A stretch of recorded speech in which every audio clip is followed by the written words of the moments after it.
Underneath an ordinary apartment block in Zurich, there's a wine cellar, racks of bottles, cool concrete, nothing unusual, except the door is 2 feet of reinforced steel. The walls are built to survive a blast wave, and by law, the owner has 5 days to clear out the wine and turn it back into a nuclear shelter. That's not a rare, quirky exception. That's most of Switzerland. Switzerland is the only country on Earth with enough nuclear blast shelter space, by law, for its entire population. Not most of it, all of it.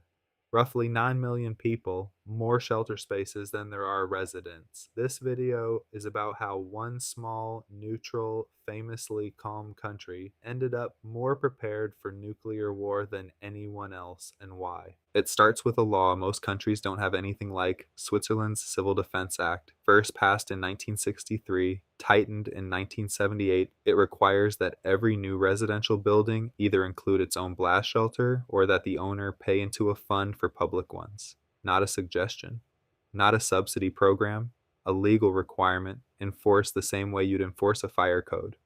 The result, decades later, is roughly 370,000 shelters scattered across the country in basements, apartment blocks, schools, hospitals, and dedicated public facilities. Together, they can hold more than the entire Swiss population at once. No other country comes close. Most don't try. To understand why, you have to go back further than the Cold War to World War II. Switzerland stayed neutral, but it didn't stay unprepared. Its military drew up a plan called the National Redoubt. If invaded, the government and army wouldn't defend the cities, they'd retreat into the Alps, into a network of fortresses blasted directly into the mountains, and fight from there indefinitely. Some of those fortresses are still around.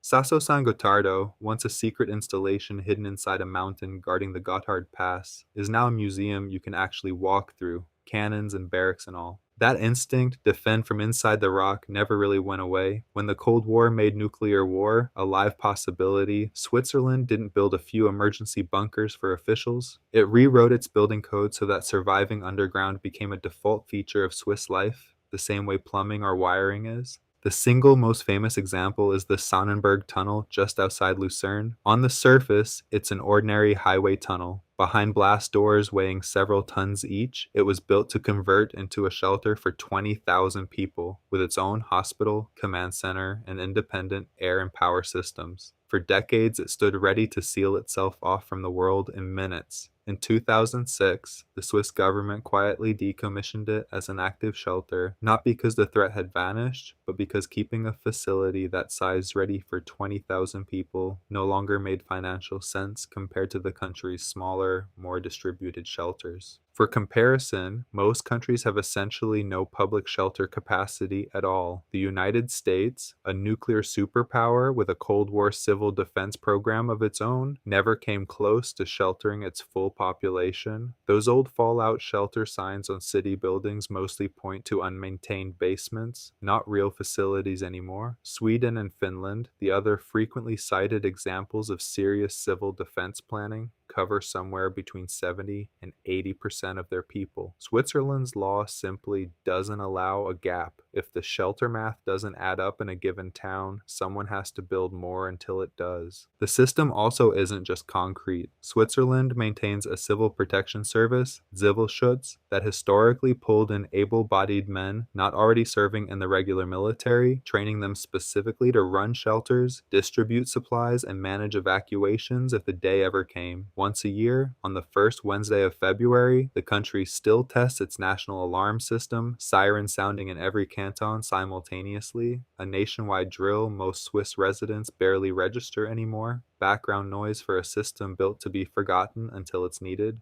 Because that's the other thing about the Swiss system. It isn't concentrated in a few dramatic sites like Sonnenberg. It's everywhere in ordinary life, hiding in plain sight. Private household shelters get used as wine cellars, storage rooms, home gyms, even server rooms. Some larger public ones have doubled as parking garages or mushroom farms. The law allows all of that on one condition: Whatever it's being used for, it has to be reconvertible back into a functioning shelter within about 5 days. The wine has to be able to leave fast. Alongside the shelters, the state stockpiles the rest of what survival requires: food reserves and potassium iodide tablets pre-distributed to households near the country's nuclear power plants, ready to block radioactive iodine from being absorbed by the thyroid the moment there's any sign of a leak or an attack. The government built for itself the same way it built for everyone else, just bigger. Beyond the well-known public sites, Switzerland's mountains are honeycombed with smaller, less publicized military and government command bunkers, facilities meant to keep federal authorities, communications, and even the country's gold reserves functioning if the surface became unusable. Most were built quietly during the Cold War, some are still classified or restricted, and a few, like Sasso San Gottardo, have only become public knowledge after being decommissioned and reopened as museums decades later. The working assumption behind all of it was the same: whatever happens above ground, the Swiss state itself has to be able to keep functioning underground. It's worth saying plainly, this system has never been used for its intended purpose. Switzerland has never been struck by a nuclear weapon or a major radiological disaster. Critics, including some inside Switzerland, have called the program an expensive relic of Cold War paranoia, and the country has scaled it back some. In 2012, the federal government eased shelter requirements in areas that already had more capacity than residents, letting some new buildings skip the individual bunker if enough public shelter space already existed nearby. But scaled back is not the same as abandoned. When Russia invaded Ukraine in 2022, interest in Switzerland's shelters spiked overnight.